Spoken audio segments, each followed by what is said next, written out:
All right, welcome back to the Trauma Therapist Podcast. My name is Guy McPherson. My mission is to raise the awareness of trauma and to support and inspire new trauma therapists just starting out on the trauma-informed journey. I do that with my membership community, Trauma Therapist 2.0, my online courses and workshops, and the Trauma Therapist newsletter. If you're a therapist of any kind and you work with individuals who've been impacted by trauma, I invite you to head on over to my website at thetraumatherapistproject.com. That's thetraumatherapistproject.com. All right, let's get started. All right, you ready? I'm ready. All right, so 5, 4, 3, 2, and 1. All right, folks, welcome back to the Trauma Therapist Podcast. I'm thrilled to have back Shari Botwin. Shari, welcome. Oh, thank you so much for having me back. I'm so excited. You are welcome. I'm excited to have you here. So Shari opened her Cherry Hill private practice in 1996. Prior to starting her own practice, Shari worked at the Renfrew Center in Philadelphia. She provides individual, group, and family therapy with a specialization in treating trauma, abuse, eating disorders, anxiety, and depression. She also provides virtual, individual, and family teletherapy. She holds a master's degree, and her second book, Thriving After Trauma, Stories of Living and Healing, was released worldwide on November 4th, 2019. The updated paperback edition came out on October 11th, 2021. A day before the COVID lockdown, Shari was scheduled to speak on a panel with Judge Rosemarie Aquilina and journalist Abigail Pesta at The Wing in New York City. Tickets sold out within an hour after the event was released to members of The Wing in New York. Shari, what's The Wing? I don't know what that is. It's a women's nonprofit workspace. Unfortunately, since COVID, it's no longer. Okay. Shari has been called upon to comment on COVID and PTSD for a variety of international media outlets. She's made feature, live, and taped appearances on The Today Show, NBC Nightly News, MSNBC. Damn, you got it going on. She's conducted seminars and live Zoom outreach for the public, addressing how to manage with all the challenges as our world has turned upside down. Thank you so much for coming back. Thank you so much for having me. And I know I asked you this, but what is your mission? Because you are definitely on, you can feel it and see it. What's pulling you to do this? I think my mission is to instill hope and help people who've lived through all different types of trauma to understand that even though this process can be crazy making, long, so painful, that there's so much hope in being able to acknowledge and face whatever happened to us. So I'm out here trying to say to people, if you can let yourself know it, if you can let yourself understand it, you're going to be able to have such a great life. So I think my mission is really about hope and persistence and the idea of determination and how that can really help you to have the life that you want. You know, I really appreciate you saying that. And I think in our field, in this field here, and speaking of this topic of trauma, that word is used so often, hope. You know, but and I want to just kind of pause for a second and stop. And when people are hopeless, it is so devastating, you know, and to be able to, I think like you're doing, to instill hope, to be a light in a sense, that is so profound.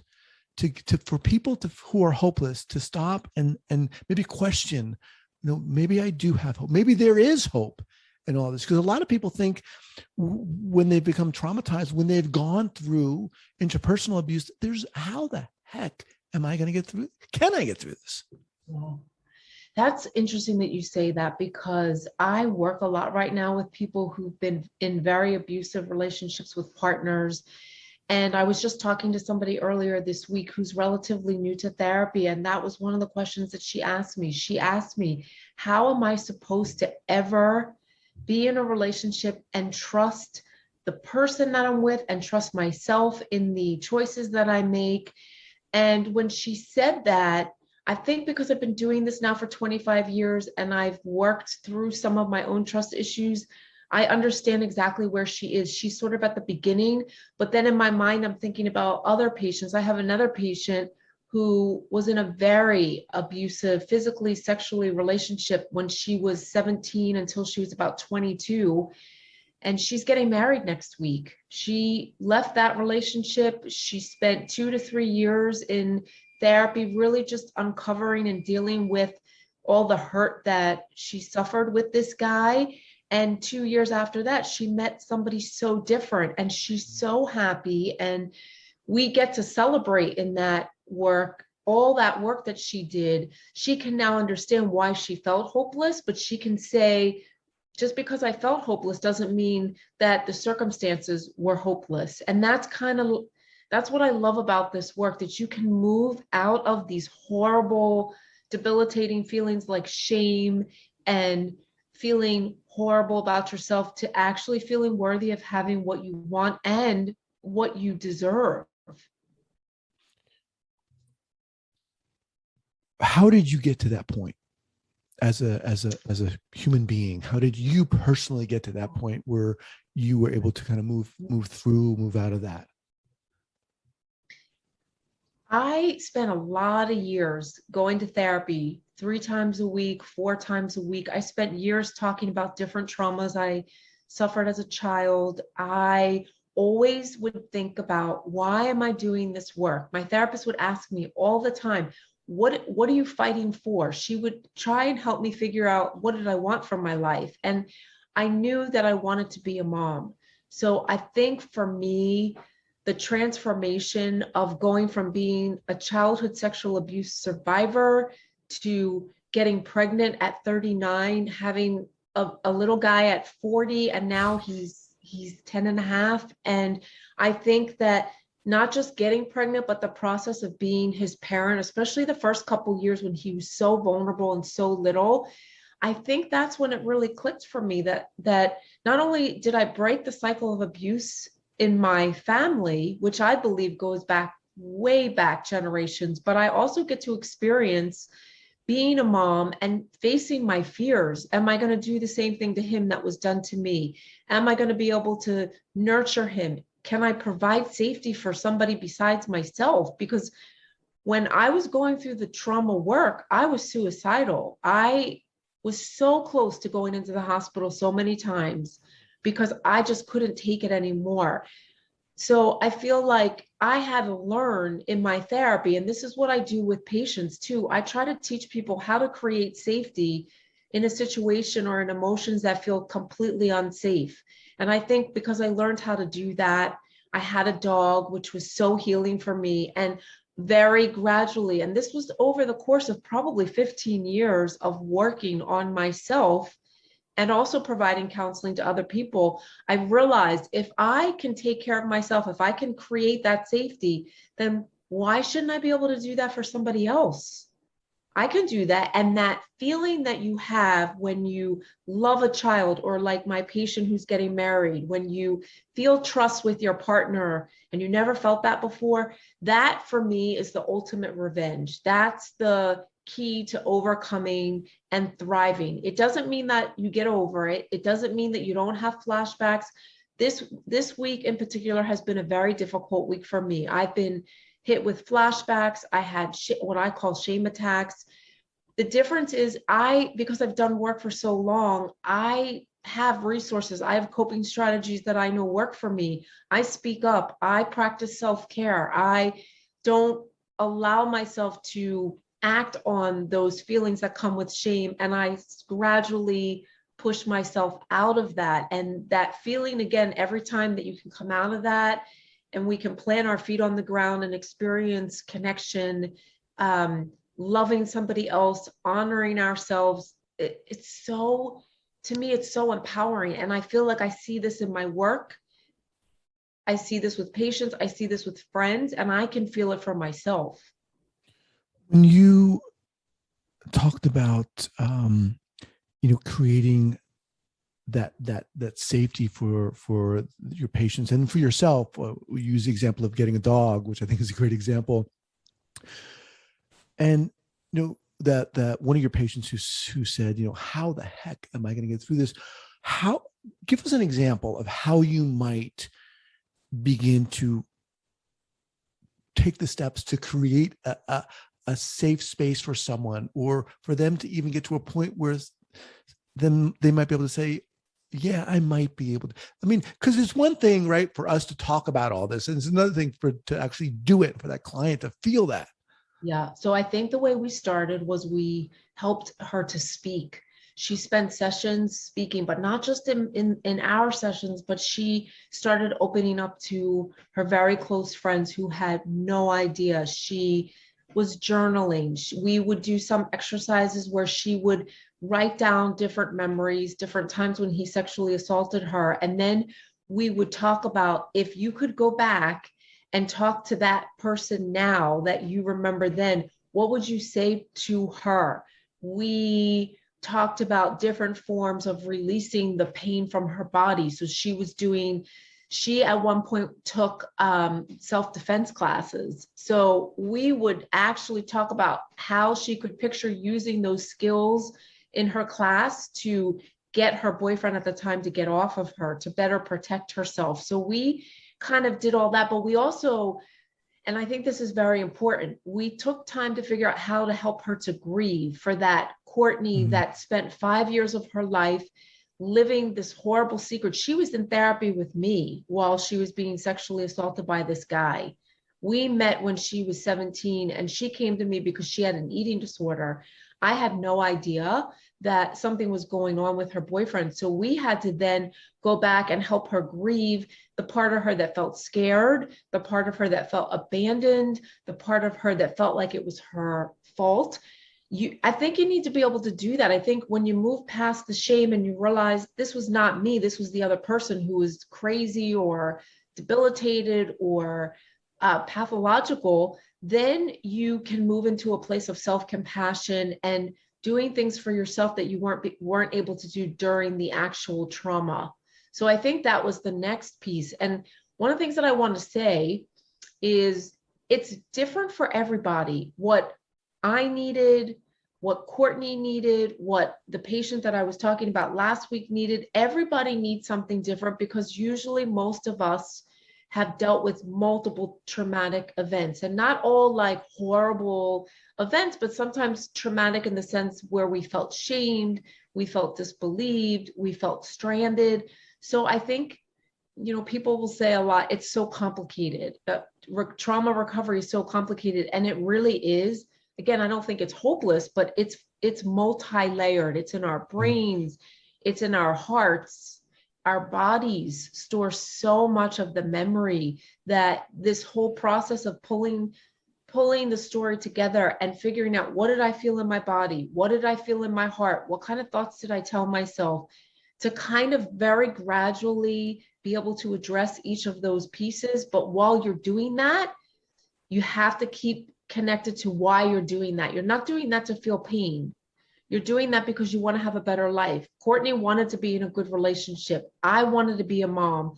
This other young woman who's adorable and so talented, she wants a family. She wants to be able to get married. She wants to be able to have kids. So staying connected to the vision of what the outcome will look like when we face things that feel impossible to deal with, that's the key, I think. When you talked about that one client who came to you, with an eating disorder, trauma wasn't even on the table at that point. And granted, I realize it's different for everybody, but do a lot of the people who come to you for different reasons? And it's so interesting, because the longer I do this work, I've realized that when I get a call, somebody will call and say, I'm struggling with body image issues, or I'm struggling with depression.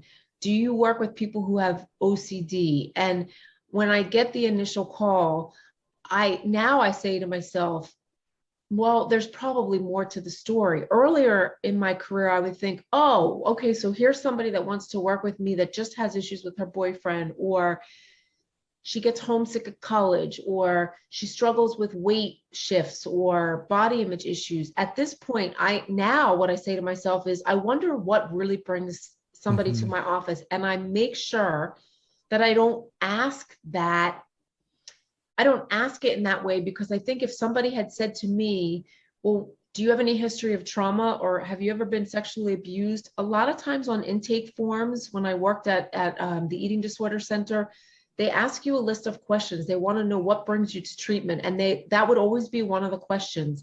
There's no way that I would have ever answered that. If I had said to Courtney at our third session, is your boyfriend like good to you? Do you have any trauma? She would probably be so put off and I think scared. So I think that it's so common that people go to therapy for a variety of reasons. If you're calling a therapist because you struggle with depression, there's usually something else going on. There are cases where I work with somebody, and I'm thinking of somebody now who doesn't have a trauma history, but she has a significant, more biochemical depression. So we are not talking about sexual assault or abandonment or awful things that happen to people. So in that particular case, that's unique at this point in my practice. I would say 90% of the people that I have met in the last 25 years ultimately uncover some type of trauma. We talked a little bit before we started recording about the first time you and I talked was like right before COVID hit. Yeah. How has this impacted your trajectory and your experience, both personally and professionally?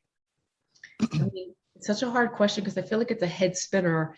On the one hand, I think it was so traumatic. It was so isolating. I think the first several months of COVID, that feeling of like not being able to put our arms around people or feeling disconnected from friends, having my little guy like sitting on a sofa doing Zoom classes and my heart breaking because he's not with his friends. I'm trying to work. What I've come to learn as we've gone through this, what I call COVID crazy, is there are some silver linings. So what I've noticed with patients is it hasn't stopped them from working through their trauma. The pandemic has triggered them, but in a way, this is the way I look at it. If we're triggered, there's usually something that we want to work through. We're not triggered for no reason. So once we can identify what's triggering you in this experience, is it the isolation? Is it the fear of getting sick? Is it the financial insecurity? Like what are the triggers? Once we identify that, then we can go back and look at the older traumas and kind of figure out how to help that person move through another part of their recovery. And what I've seen, and I wrote about this in the paperback, the updated paperback, is some people have actually been taking more risks, saying, you know what, I can't stay in this relationship with this person because now I'm with this person, every day, every night, and it's not good. Or I have patients who were in really bad work environments that were triggering a lot of dysfunction from their families. And I've seen people through the pandemic say, enough, I'm done, and like leave their job. I've seen people become more vulnerable and realize that you can be vulnerable and not be taken advantage of. So it's sort of like, I hate to use the word good and bad, but there's the good parts, there's the bad parts, but really ultimately, I think as a whole, collectively, we're more willing to talk about things that deal with mental health as a society. There's less stigma about asking for help. And I think there's also the idea that being vulnerable, you can do it and not get hurt. I think I'm seeing more and more people in my personal life, in my professional life, in my own life, I'm seeing there's shifts in that. And that's a good thing. Mm-hmm. Yeah, just quickly, you're referring to your book, Thriving After Trauma, and that just came out in paperback, and you've made some edits to it. Talk a little bit about those.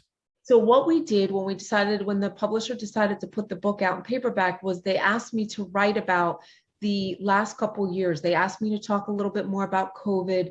They asked me to talk about things like racism and political upheaval and just the world and how unsafe it feels. And what I did it's the afterword, is I wrote about the connection between the life events that we've been going through and how they connect with older traumas, whether it's sexual assault, combat, dealing with serious illness. So I pulled everything together. And what I tried to do in that part of the book was I tried to help people see the benefits or the hope that when we live through something horrible, if we can take that horrible whatever and turn it into something that's also hopeful, then we can live with whatever happened to us. So I gave examples from the last 2 years in that part of the book so that people could see the transformation that's happening during the last couple of years.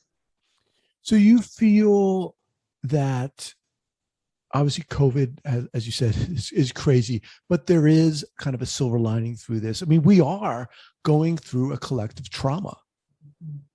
And I think, as you said, people are more and more openly talking about mental health. And it is becoming, I'm thinking of the tennis player Naomi Osaka and the gymnast. What was her name? What is Simone Biles? Simone Biles. She was just on the Today Show today. She gave such a great interview. Did she? Yeah, more and more is coming out. Where do you see yourself in this? I mean, obviously you've written a book in part about this. Do you see yourself as opening the light on this in a sense? Because you are, if I may say, Shari, I mean, you've got so much passion. I can feel it through this Zoom thing we're on here. And where do you see yourself in this topic, in this moment? I see myself making more progress when it comes to how would you say that? Liberating myself from layers of shame that still get activated and fears about intimacy that I still have not overcome. I see myself moving ahead in that part of my life. And I think, when you have a 10-year-old, I'm a single mom. I have a 10-year-old. That's different than when you have a 4-year-old. He comes home from school. He'll come home in an hour and he'll be out the door 5 minutes after he gets home from school. So it's like, I see him, I don't see him. Like there's more and more time again where I'm forced to sit with myself and my own feelings. So what I want to do, I'm actually working on another book that's more specifically connected to childhood trauma, because that is obviously something that is so close to me. There are some differences when you go through trauma before you've fully developed versus if you've been in combat at age 30 or you were diagnosed with some serious cancer at age 40. There are some deep-seated wounds that come from having trauma as a child. So I see myself actually sitting down and writing that book. The thought of doing that is so painful and scary for me, but I can feel myself getting closer to doing that. And I think that what will happen is that will help me to get rid of some of these fears and also just get more, I still have work I need to do. So it's going to help me to work through some of this stuff that's still kind of lurking and looming.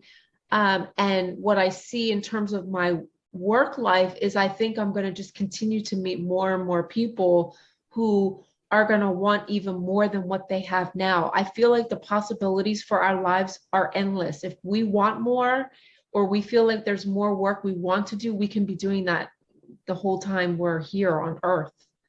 What I really appreciate about you is, you're sitting here, you've written a book, you've been on TV, NBC, and you openly talk about your own challenges, your own struggles. It just feels so truthful and organic and genuine to me. And I think so many of us can relate to that. I think it's so important.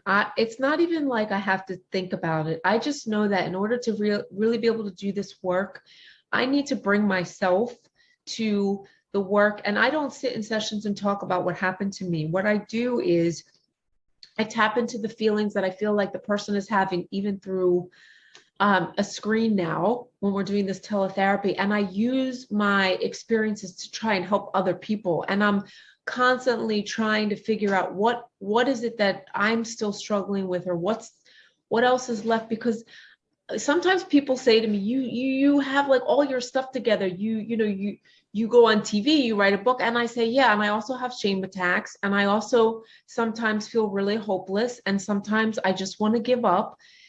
That's just, why should I not speak that, right? There's, where we live in Philadelphia, there's a football player, and I can't remember his name, but he was out on personal leave the last couple of weeks. We're in Philly, so it's on the Eagles. He just openly talked about how he needed to take 2 weeks because he was having a bout of severe depression. Oh, That's where we're at. And right. why shouldn't you be able to say that? So for me to be like, oh, I'm a trauma thriver and I'm recovered. No, I'm a trauma survivor who is thriving and who is fighting like hell to live the life that I want. It is not easy. And it requires a lot of attention, a lot of work, a lot of self-care.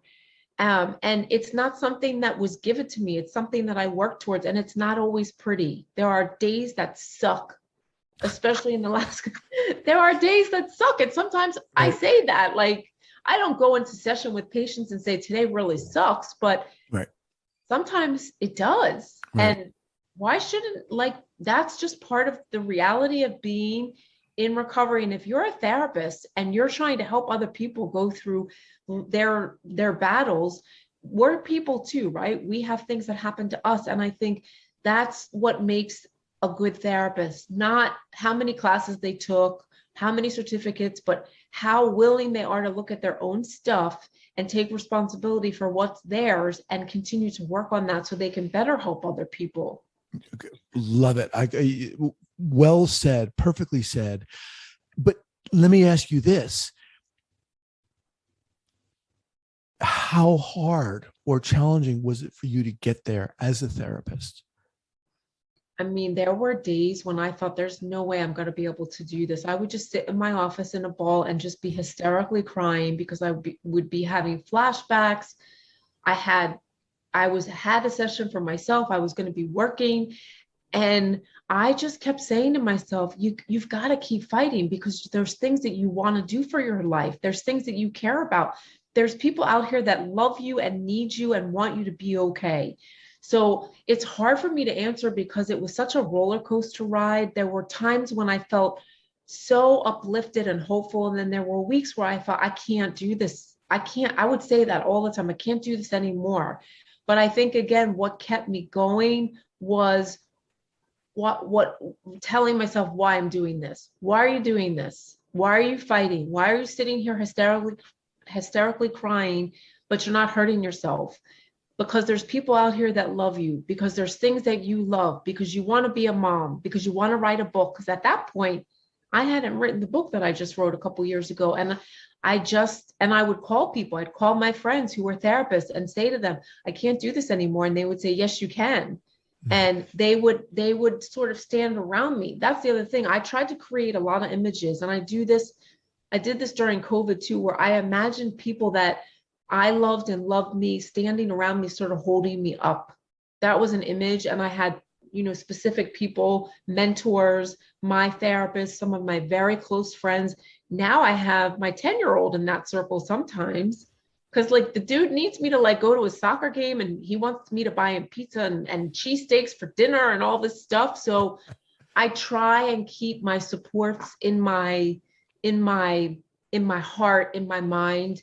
And I use that as an uplifter. It really helps. Awesome. Shari, what's next for you? You talked about another book. Yeah.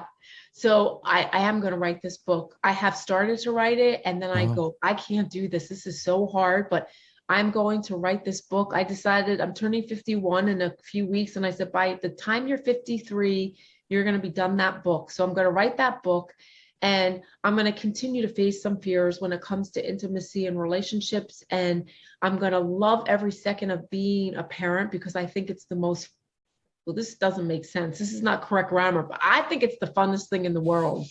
So I'm going to continue to work on being present as my kid goes from sort of like pre-teen to teenager.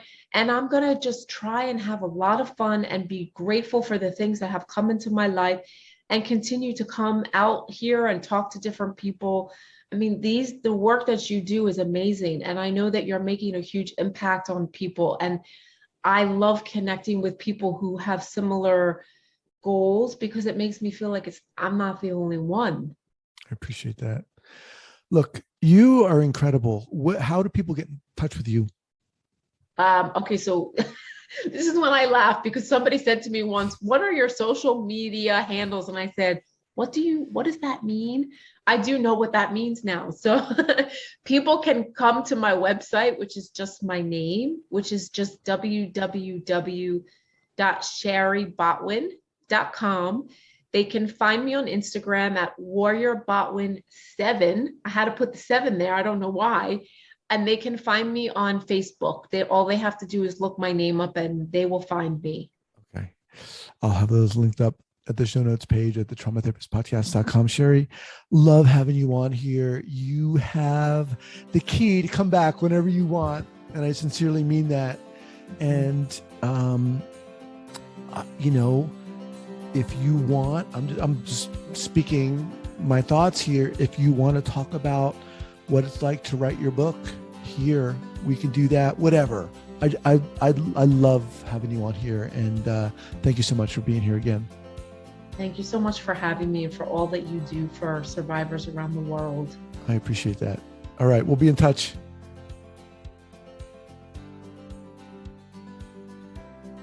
Thank you so much for listening and supporting this podcast. And if you'd like to join the hundreds of other therapists who are each month keeping up to date and informed and inspired about what's going on in the world of trauma, I'd love to invite you to head on over to the Trauma Therapist newsletter. That's the traumatherapistnewsletter.com.